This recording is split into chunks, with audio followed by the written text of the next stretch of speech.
باللہ من الشیطان الرجیم بسم اللہ الرحمن الرحیم صلو علی الحبیب صلی اللہ تعالی علی محمد صلی اللہ تعالی علیہ وآلہ وسلم۔ نبی اکرم صلی اللہ تعالی علیہ وآلہ وسلم نے فرمایا کہ جب تم کسی چیز کو بھول جاؤ تو مجھ پر درود پاک پڑھو، انشاءاللہ عز و جل یاد آ جائے گی۔ صلو علی الحبیب صلی اللہ تعالی علی محمد صلی اللہ تعالی علیہ وآلہ وسلم۔ حضرت سیدنا ابو ہریرہ رضی اللہ تعالیٰ عنہ سے مروی ہے کہ رسول اللہ صلی اللہ تعالی علیہ وآلہ وسلم نے فرمایا کہ قیامت کے روز اللہ تبارک و تعالیٰ کی بارگاہ میں سب سے پہلے ایک شخص کو حاضر کیا جائے گا جو شہید ہوا تھا۔ اللہ تبارک و تعالیٰ اسے اپنی نعمتیں دکھلائے گا جو اللہ تبارک و تعالیٰ نے اسے دنیا میں عطا فرمائی تھی۔ وہ اللہ تبارک و تعالیٰ کی نعمتوں کو پہچانے گا، اقرار کرے گا۔ اللہ تبارک و تعالیٰ اس سے اپنی نعمتوں کے بارے میں دریافت کرے گا، پوچھے گا کہ تو نے ان نعمتوں کے بدلے کیا کیا؟ وہ شہید کہے گا کہ یا باری تعالیٰ، میں نے تیری راہ میں جہاد کیا یہاں تک کہ شہید ہو گیا۔ پیارو میٹھے اسلامی بھائیوں، شہید کا مقام و مرتبہ کیا ہے؟ اللہ تبارک و تعالیٰ قرآن مجید فرقان حمید میں فرماتا ہے وَلَا تَقُولُوا لِمَن يُقْتَلُوا فِي سَبِيلِ اللَّهِ أَمْوَاتٌ بَلْ أَحْيَاءٌ وَلَٰكِن لَّا تَشْعُرُونَ، اور جو اللہ کی راہ میں مارے جائیں انہیں مردہ نہ کہو بلکہ وہ زندہ ہیں، تمہیں شعور نہیں۔ اور روایات کا مفہوم ہے کہ جب بندہ شہید ہوتا ہے تو شہید کا خون کا قطرہ جب پہلا نکلتا ہے تو اللہ تبارک و تعالیٰ اسے جنت میں اس کا مقام دکھا دیتا ہے۔ یہ شہید کا مقام ہے، مرتبہ ہے۔ اب جب وہ شہید اللہ تبارک و تعالیٰ کی بارگاہ میں پیش کیا گیا، اس نے اللہ تبارک و تعالیٰ کی عطا کردہ نعمتوں کو پہچانا، اس کا اقرار کیا اور کہا کہ یا باری تعالیٰ، جو تو نے مجھے نعمتیں عطا فرمائی تھیں ان کے بدلے میں نے تیری راہ میں جہاد کیا یہاں تک کہ قتل ہو گیا۔ اللہ تبارک و تعالیٰ اس شہید سے فرمائے گا کہ تو جھوٹا ہے، تو جھوٹا ہے، تو نے جہاد اس لیے کیا تاکہ تجھے بہادر کہا جائے، اس لیے تو نے قتال کیا، کفار سے جہاد کیا، مگر اس کے متعلق حکم ہوگا کہ تو جھوٹا ہے، تجھے بہادر کہہ لیا گیا، تجھے شہید کہہ لیا گیا، لہٰذا اس کے متعلق حکم ہوگا کہ اسے گھسیٹ کر اوندھے منہ جہنم میں دھکیل دیا جائے۔ پھر دوسرے شخص کو اللہ تبارک و تعالیٰ کی بارگاہ میں پیش کیا جائے گا جو عالم ہوگا، جس نے علم سیکھا اور سکھایا ہوگا، قرآن پڑھا ہوگا، قرآن پڑھایا ہوگا۔ اللہ تبارک و تعالیٰ اس عالم سے اپنی نعمتوں کے بارے میں دریافت کرے گا۔ وہ عالم اللہ تبارک و تعالیٰ کی عطا کردہ نعمتوں کو پہچانے گا، ان کا اقرار کرے گا۔ اس سے پوچھا جائے گا کہ جو نعمتیں تجھے دنیا میں دی گئی ہیں ان کے عوض تو نے کیا کیا؟ وہ اللہ تعالیٰ کی بارگاہ میں عرض گزار ہوگا یا باری تعالیٰ، میں نے قرآن پڑھا اور پڑھایا، قرآن سیکھا اور سکھایا، علم سیکھا اور سکھایا۔ میرے میٹھے پیارے اسلامی بھائیوں، عالم کا مقام کیا ہے؟ عالم کے بارے میں روایات میں جو ملتا ہے وہ ملتا ہے کہ جب طالب علم دین کسی گاؤں کے قبرستان سے گزر جاتا ہے یا قبرستان سے گزرتا ہے تو اللہ تبارک و تعالیٰ اس طالب علم دین کے گزرنے کی برکت سے اس قبرستان پہ سے 40 دن کے لیے عذاب قبر کو اٹھا لیتا ہے. سبحان اللہ. اور جب اللہ تبارک و تعالیٰ کسی کے ساتھ بھلائی کا ارادہ فرماتا ہے تو اسے دین کا عالم، دین کا فقیہ بنا دیتا ہے. یہی نہیں بلکہ اللہ تبارک و تعالیٰ کے نبی صلی اللہ تعالیٰ علیہ وآلہ وسلم آپ فرماتے ہیں، اس کا مفہوم ہے کہ سمندر میں مچھلیاں، سوراخوں میں چیٹیاں اور چرند پرند طالب علم دین کے لیے، یعنی جو دین کا علم سیکھتا سکھاتا ہے، پڑھتا پڑھاتا ہے، اس کے لیے دعائیں مغفرت کرتی ہیں. اور ایک عالم 70,000 عبادت گزار عابدوں سے افضل ہے، بہتر ہے. یہاں تک فرمایا گیا کہ عالم کی سیاہی شہید کے خون سے تولی جائے گی، اس پہ غالب آ جائے گی. غور کیجیے، ایسا مقام، ایسا مرتبہ، ایسی شان اللہ تبارک و تعالی نے عالم کو عطا فرمائی. اسلام کے دین کے عالم کو عطا فرمائی. یہاں تک کہ اللہ تبارک و تعالیٰ نے ہمیں رجوع کرنے کا حکم دیا. اللہ تعالیٰ قرآن مجید فرقان حمید میں فرماتا ہے فَاسْأَلُوا أَهْلَ الذِّكْرِ إِن كُنتُمْ لَا تَعْلَمُونَ. تو پوچھو اہل ذکر سے جو تم نہیں جانتے. یا اہل ذکر سے مراد اہل علم ہے کہ جنہیں اللہ تبارک و تعالیٰ نے علم کی لا زوال دولت عطا فرمائی ہے. تو وہ عالم اللہ تعالیٰ کی بارگاہ میں پیش کیا جائے گا. حدیث پاک کا مفہوم ہے کہ تم میں سب سے بڑا عبادت گزار وہ ہے جو سب سے زیادہ تلاوت قرآن کرنے والا ہے. غور کیجیے، وہ شخص کہے گا کہ یا باری تعالیٰ میں نے قرآن پڑھا اور پڑھایا، علم دین سیکھا اور سکھایا. اللہ تعالیٰ اس سے فرمائے گا تو جھوٹا ہے، تو جھوٹا ہے، تو نے قرآن اس لیے پڑھا اور پڑھایا تاکہ تجھے قاری کہا جا سکے، سو کہہ لیا گیا. تو نے علم سیکھا اور سکھایا اس لیے کہ تجھے عالم کہا جائے، تو تجھے عالم بھی کہہ لیا گیا. اس کے متعلق بھی حکم ہوگا کہ اسے گھسیٹ کر جہنم میں دھکیل دیا جائے. پھر تیسرا شخص جو سخی ہوگا وہ اللہ تبارک و تعالیٰ کی بارگاہ میں حاضر ہوگا، اسے پیش کیا جائے گا. اللہ تبارک و تعالیٰ اس سے اپنی نعمتوں کے بارے میں دریافت کرے گا.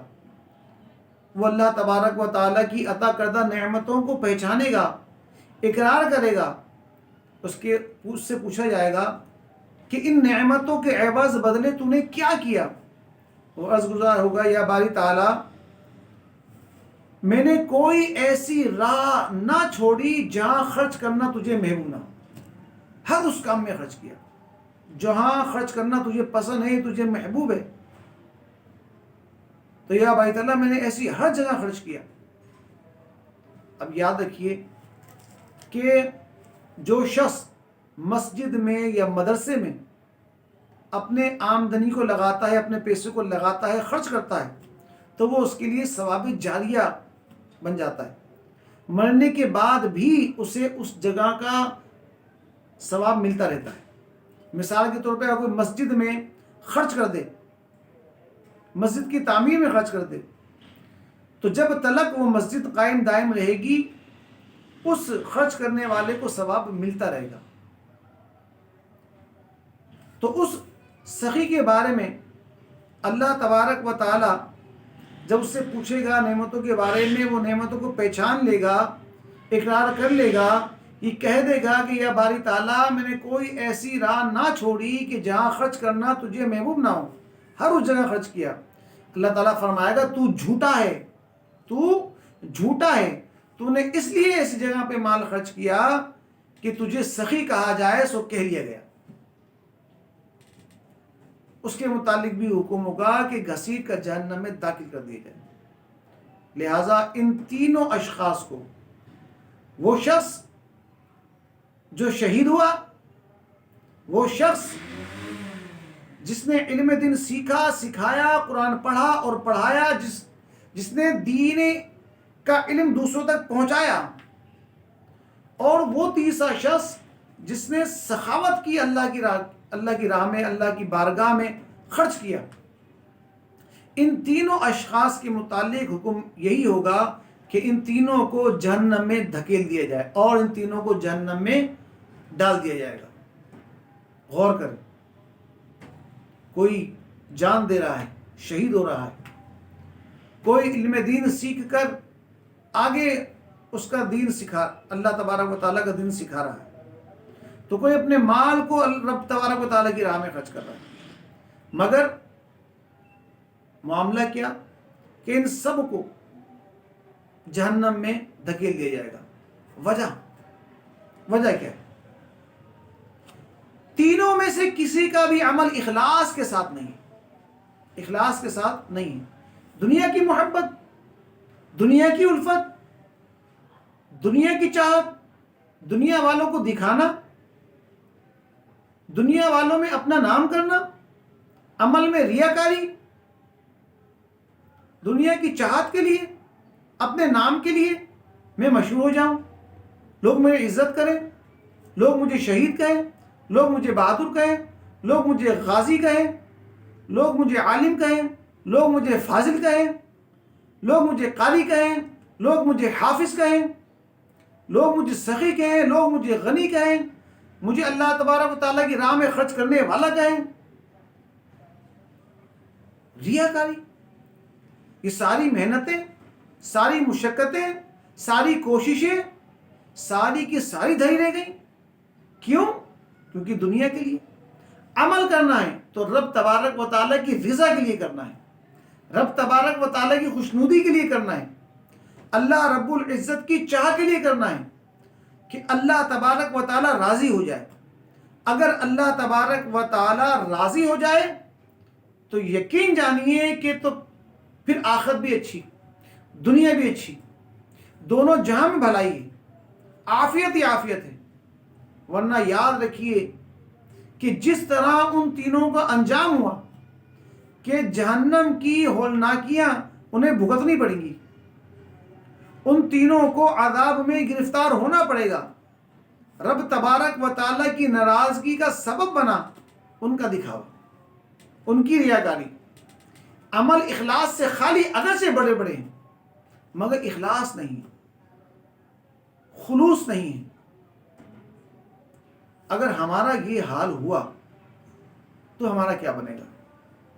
نہ ہم نے جہاد کیا، نہ ہم نے قتال کیا، نہ ہم شہید ہوئے، نہ ہم نے علم سیکھا، نہ ہم نے علم سکھایا، نہ ہم نے قرآن پڑھا، نہ ہم نے قرآن پڑھا، نہ ہم نے دین کی خدمت کی، نہ اپنی اصلاح کی، نہ اپنے گھر والوں کی اصلاح کی، نہ ہم نے لوگوں کے حقوق ادا کیے، بلکہ لوگوں کے حقوقوں کو پامال کر کے رکھ دیا۔ دھوکہ دھڑی، جھوٹ، غیبت، بددیانتی، یہ ہمارا کردار، یہ ہمارا عمل، یہ ہمارے شب و روز گزر رہے ہیں۔ ہم نے تو رب تبارک و تعالیٰ کی بارگاہ میں خرچ بھی نہیں کیا، خرچ ہی نہیں کیا۔ ہمارے پاس تو کوئی عمل ہی نہیں جو ہم اللہ تبارک و تعالیٰ کی بارگاہ میں پیش کر سکیں۔ بس اللہ تبارک و تعالیٰ اپنے فضل و کرم سے ہماری مغفرت فرمائے، ہماری بخشش فرمائے۔ باقی ہمیں ذہن میں رکھنا ہے کہ ہمیں جو عمل کرنا ہے اللہ تبارک و تعالیٰ کی رضا کے لیے، اللہ تبارک و تعالیٰ کی خوشنودی کے لیے، اگر اللہ تبارک و تعالیٰ ہم سے راضی ہو گیا تو دنیا بھی بہتر اور آخرت بھی بہتر۔ اللہ تبارک و تعالیٰ اپنے حبیب کے صدقے ہمیں نیک و صالح عمل کرنے کی توفیق عطا فرمائے، نیک اعمال کرنے کی توفیق عطا فرمائے، سنتوں کے مطابق اپنی زندگی کو گزارنے کی توفیق عطا فرمائے، اپنی اصلاح کرنے کی توفیق عطا فرمائے، اپنے گھر والوں کی اصلاح کرنے کی توفیق عطا فرمائے، لوگوں کے حقوق کو ادا کرنے کی توفیق عطا فرمائے۔ اللہ تبارک و تعالیٰ ہمیں دین کی خدمت کرنے کی توفیق عطا فرمائے۔ کہیں ایسا نہ ہو یہ جو کچھ نمازیں ہم پڑھتے ہیں، ٹوٹی پوٹی جو عبادات ہم سے ہو جاتی ہیں، ایسا نہ ہو کہ ریاکاری کی نظر ہو جائیں، دکھاوے کی نظر ہو جائیں اور ہمارے منہ پر مار دی جائیں۔ نمازوں کے متعلق بھی علم سیکھنا ضروری ہے۔ یاد رکھیے، جو کام، جو عمل فرض ہے اس کا علم سیکھنا بھی فرض ہے، جو واجب ہے اس کا علم سیکھنا واجب ہے،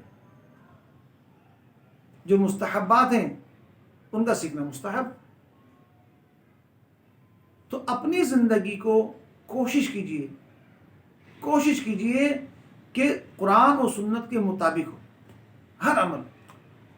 علماء کے پاس جائیے، علماء کی صحبت اختیار کیجئے، اپنے معاملات ان کی خدمت میں پیش کیجئے، ان سے مشورہ کیجئے، ان سے رہنمائی لیجئے، تاکہ اللہ تبارک و تعالی ہم سے راضی ہو جائے۔ اور ہر وقت اپنی زبان کو ذکر و درود سے تر رکھیے، استغفار جاری رکھیے، توبہ جاری رکھیے۔ گناہ سرزد ہو جائے پھر توبہ کر لیں، پھر گناہ سرزد ہو جائے پھر توبہ کر لیں، پھر گناہ سرزد ہو جائے پھر توبہ کر لیں۔ بتقاضۂ بشریت گناہ سرزد ہوتا ہے تو پھر توبہ کریں۔ اللہ تبارک و تعالیٰ بڑا ہی غفور رحیم ہے، بڑا ہی کریم ہے، بڑا ہی ستار ہے، وہ رحم فرمانے والا ہے، وہ کرم فرمانے والا ہے، وہ عیبوں کو چھپانے والا ہے۔ اگر ہم سے اللہ تبارک و تعالیٰ راضی ہو جائے، اور دعا یہی کرتے ہیں کہ یا باری تعالیٰ اپنے پیارے حبیب صلی اللہ علیہ وسلم کے صدقے طفیل ہم سے راضی ہو جائے، ہمیں اپنی اور اپنے اہل خانہ کی تربیت کرنے کی توفیق عطا فرما دے۔ یا باری تعالیٰ ہم سے راضی ہو جائے۔ یہ جو خوف ہے نا، خوف، دنیا کا خوف، اس کے معاملے میں ہمارے بزرگان دین جو ہیں، ہمارے اسلاف بہت زیادہ اہتمام کیا کرتے تھے۔ مختلف صحابہ کرام رضوان کے قول ہیں، ابو بکر صدیق رضی اللہ تعالیٰ عنہ، عمر فاروق اعظم رضی اللہ تعالیٰ عنہ، حضرت عثمان غنی رضی اللہ تعالیٰ عنہ، حضرت علی کرم اللہ وجہہ الکریم اور دیگر صحابہ، وہ ان کی عاجزی اور انکساری عاشرہ و مبشرہ ہیں، قطعی جنتی ہیں۔ اللہ کے رسول صلی اللہ تعالی علیہ وآلہ وسلم نے جنت کی بشارت دے دی ہیں، گارنٹی عطا فرما دی ہے۔ لیکن خوف خدا، خوف الہی، خشیت الہی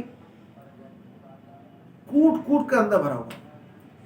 کوئی فرماتے ہیں کہ کاش میری ماں نے مجھے جنا نہ ہوتا، کوئی فرماتے ہیں کہ کاش میں پیدا ہی نہ ہوا ہوتا، کوئی فرماتے ہیں کہ کاش میں کوئی تنکا ہوتا، کوئی فرماتے ہیں کہ کاش، عمر فاروق اعظم رضی اللہ عنہ فرماتے ہیں کاش میں ایک مینڈا ہوتا، میرے گھر والے مجھے ذبح کر دیتے اور مہمان مجھے کھا جاتے۔ اور کوئی عرض کرتے ہیں اللہ تعالیٰ کی بارگاہ میں اور کہ کاش یا باری تعالیٰ کاش میں کچھ بھی نہ ہوتا۔ یہ ہمارے اسلاف ہیں، یہ وہ اسلاف ہیں، وہ شخصیات ہیں علیہ وآلہ وسلم نے انہیں جنت کی بشارتیں عطا فرما دی، قطعی جنتی ہیں۔ لیکن خوف خدا کا عالم یہ ہے۔ عمر فاروق اعظم رضی اللہ تعالیٰ عنہ فرماتے ہیں، اس کا مفہوم ہے کہ اگر روز قیامت یہ اعلان کر دیا جائے کہ تمام کے تمام لوگ جنت میں جائیں گے اور صرف ایک شخص وہ جہنم میں جائے گا، تو میں خوف کرتا ہوں کہ وہ ایک جہنم میں جانے والا میں نہ ہوں، کہ وہ ایک جہنم میں جسے ڈالا جائے گا ایسا نہ ہو کہ وہ میں ہوں۔ ایسا خوف الہی۔ اور رب تبارک و تعالیٰ کی رحمت سے جب امید کی بات آتی ہے تو آپ فرماتے ہیں کہ اگر روز قیامت یہ اعلان ہو جائے کہ صرف ایک شخص وہ جنت میں جائے گا، باقی تمام کے تمام جہنم میں جائیں گے، تو اللہ تبارک و تعالیٰ کی رحمت سے مجھے قوی امید ہے کہ وہ ایک شخص جنت میں جانے والا میں ہوں گا۔ تو اللہ کا خوف بھی ایسا رکھے کہ گناہ کرتے وقت گناہ کا خیال بھی دل میں آئے تو ہماری روح کانپ جائے اور ہم گناہ سے دور رہیں۔ اور اللہ تبارک و تعالیٰ کی رحمت سے امید ایسی رکھیں کہ چھوٹی سے چھوٹی نیکی بھی ضائع نہ کریں، چھوٹی سمجھ کے نہ چھوڑیں کہ چھوٹی نیکی ہے، نہیں، نہ جانے اللہ تبارک و تعالیٰ اس چھوٹی سی نیکی سے ہی ہم سے راضی ہو جائے۔